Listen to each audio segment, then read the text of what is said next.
Hello বন্ধুরা, শিখা spicy কুকিংয়ে আপনাদের সকল বন্ধুদেরকে স্বাগত জানাই। বন্ধুরা, আজকে আমি নিয়ে চলে এলাম কাসকি মাছ দিয়ে লতি পাতুরি রেসিপি। তো কাসকি মাছটা হবে কাসকি শুটকি মাছ। তো এই কাসকি শুটকি মাছ দিয়ে লতি পাতুরির রেসিপিটি খেতে কিন্তু দারুণ লাগে।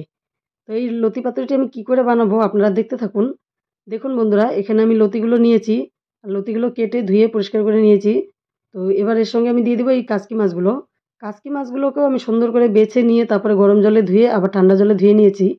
তো এবার আমার মাছগুলো আর লতিগুলো ধোয়া হয়ে গেছে। উনুনে একটা কড়াই চাপিয়ে দিয়ে তাতে আমি দিয়ে দিচ্ছি সর্ষের তেল। সর্ষের তেলটা গরম হলে এবার আমি মাছগুলো দিয়ে দেব। তো মাছগুলো দিয়ে দিলাম, মাছগুলোকে এখন সামান্য নেড়ে চেড়ে দিচ্ছি।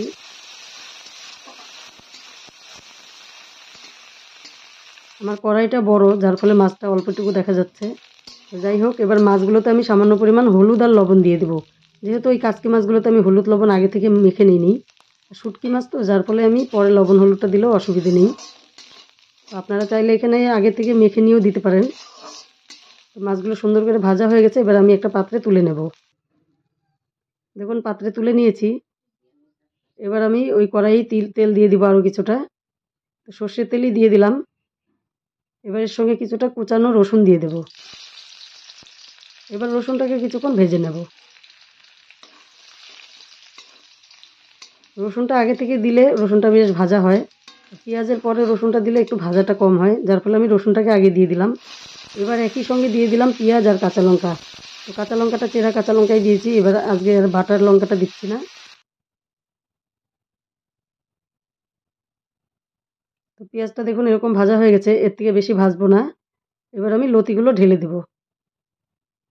তো লতিগুলো দেওয়া হয়ে গেল, এবার নেড়ে চেড়ে নেব।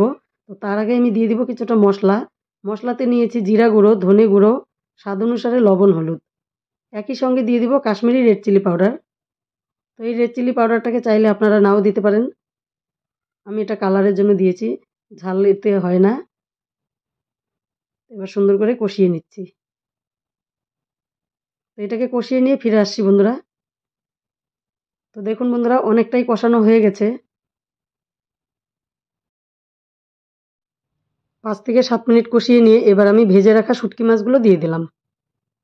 এবার মাছগুলোকে ভালো করে লতির সঙ্গে মিশিয়ে নেব।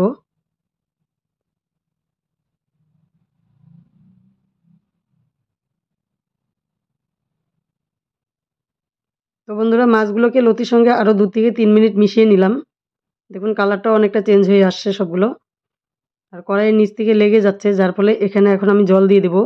তো জল দেওয়ার আগেও আমি আরেকটা জিনিস দিয়ে দিচ্ছি। এখানে সামান্য পরিমাণ চিনি দিয়ে দিব, তাতে লতির টেস্টটা অনেকটাই বেড়ে যাবে। তো যার ফলে সামান্য পরিমাণ চিনি দিয়ে মিশিয়ে নিলাম। এবার এখানে আমি জল দিয়ে দেব। তো আজকে এটাতে আমি কাঁচা জলটাই ব্যবহার করব। আর এই লতিটা এতটাই ভালো, লতিটাকে সেদ্ধ করে নেওয়ার প্রয়োজন পড়েনি। মানে একটু যদি সেদ্ধ করে নিই তাহলেই লতিটা গলে যাবে। তো যার ফলে সেদ্ধ করলাম না, এমনিতে করলেই হবে।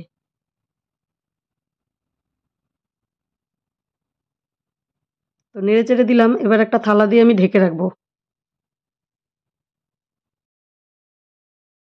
বন্ধুরা, এই রেসিপিটি কিন্তু পাতলা করে মুসুর ডালের সাথেও খেতে ভালো লাগে। মানে এরকম লতি পাতুরি আর মুসুর ডাল দিয়ে লেবুর সাথে থাকলে খাওয়াটা জাস্ট জমে যাবে। তো আমি ঢেকে রেখেছিলাম 5 মিনিটের জন্য। 5 মিনিট পর ঢাকনাটাকে খুলে দিলাম। এবার একটু নেড়ে চেড়ে নেব।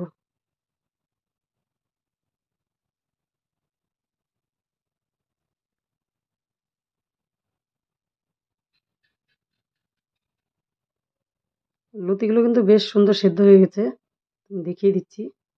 দেখুন খুব সুন্দর সেদ্ধ হয়েছে।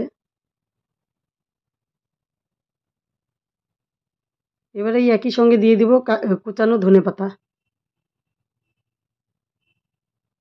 এবার ধনেপাতাটাকে ভালো করে মিশিয়ে নেব।